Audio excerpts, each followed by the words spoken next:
So, sorry if I look harassed in this video. I am harassed. I haven't done a video for a little bit, and the reason for that is the battery broke in my camera. The husband won't order a new battery until he deems it safe with lockdown and stuff, because the Amazon man going here, there and everywhere. I can't just do it myself because I ain't got a clue. So I was filming on my phone, which wasn't the best quality, but I was trying anyway. And the last video I put out, the Easter video, it took about 8 attempts to do it, and it took hours because the computer's just grinding like that, trying to get it off my phone. And it kept restarting itself when I'd nearly done the video, and it was just a nightmare. But anyway, I filmed meals of the week on my phone. Carol, who I work with, gave me 30 eggs, huge 1 kilogram, whatever it is, bag of cheese, and some bananas. So I did like this meals of the week. We were using all these eggs. We made omelettes, we made banana bread, we made pizzas, chocolate cakes, made zabana. We made a lot. Anyway, I don't know how to get... We haven't got the right cable to get it off my phone straight onto the computer, so it has to go from my phone to the husband's phone onto the computer. I don't know how to do it. And I kept saying to him, please get my videos on the computer. Please get my videos on the computer. Please get my videos on the computer. Please get my videos on the computer. Yeah, well. Didn't do it. Who knows what he's doing because we're in lockdown. But anyway. Sorry, I keep sniffling and all. When my mum watches this, she'll say, you did nothing but sniffle during that video. Anyway, 4-year-old throws my phone, smashes the screen. So now all that footage is lost unless the husband can get it off somehow without using the screen. I don't know. So we had all that, and so now I've got to film on the husband's phone. Who knows when? Which means, and I said to him, please, can I just have the phone just to do one video, one clip, like not have your phone all day filming bits and bobs. Yeah, okay. But who knows when he'll put it on the computer for me? So I don't know when this will come out. And when lockdown is over and he does go back to work, I mean, hopefully by then I'll have a battery for my camera. But if I haven't got a battery for my camera, who knows how that's going to work then? Because he'll have his phone. So I am still doing content, but bear with me because it's not as often and it's more sketchy and yeah.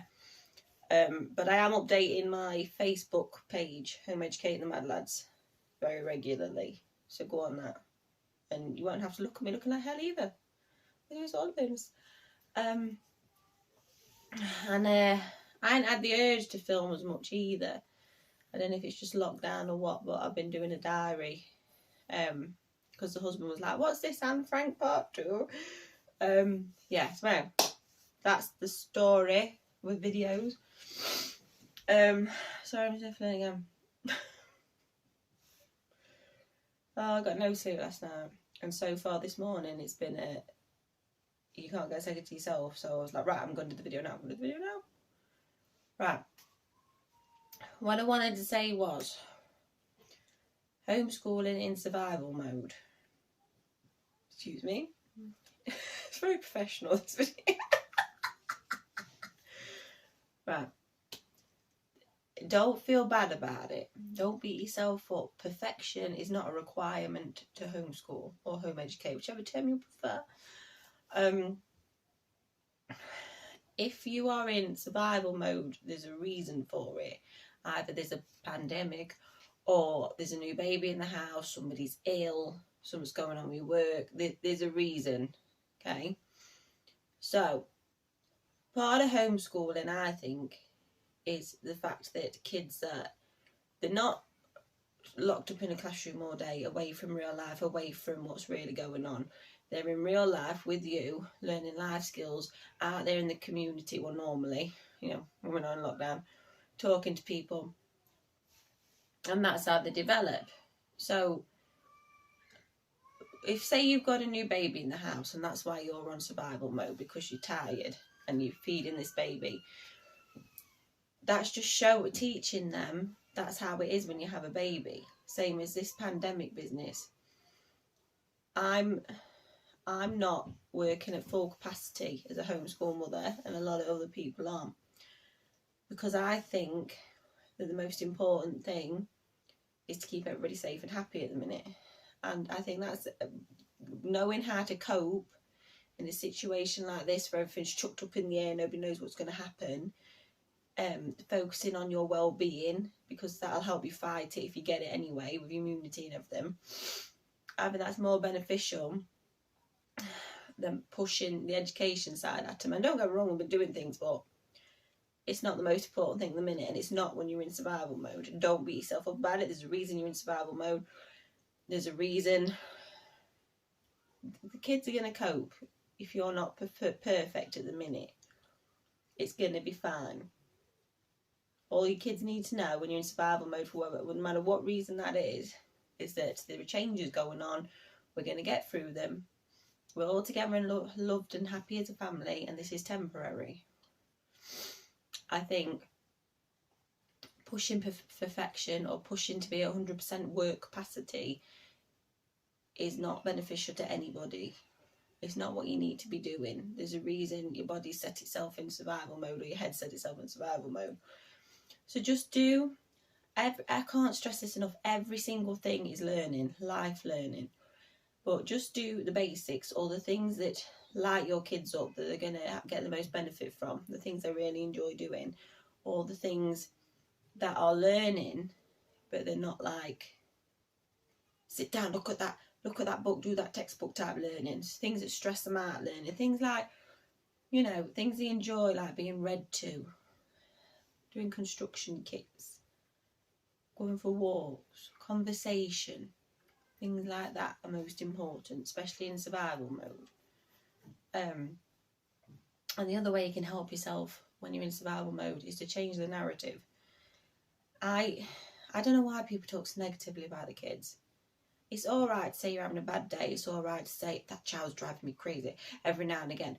But I don't understand this thing of constantly just being negative for the sake of it. I remember when I was little, during the 6-week holidays, and we'd be out in the shops, and somebody would say to my mum, I bet you'll be glad when they go back to school, or something like that. I bet they're doing your head in.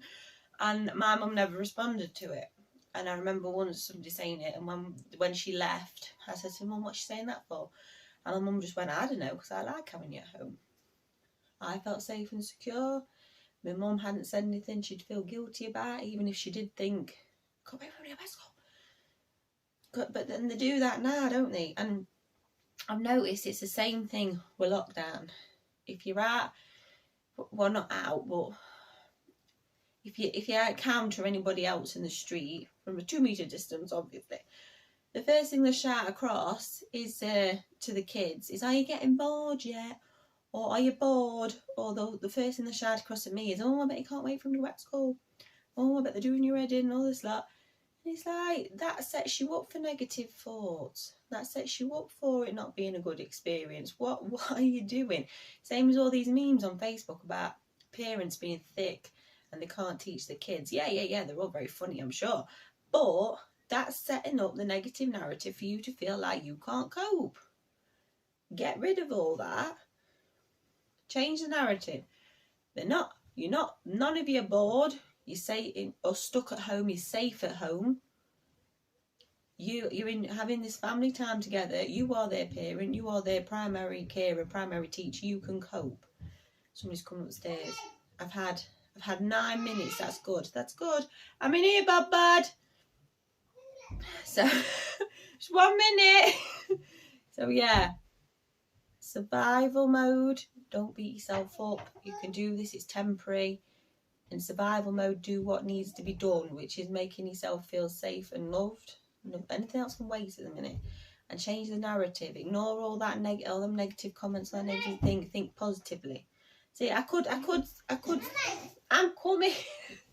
See, this is where we are with video making.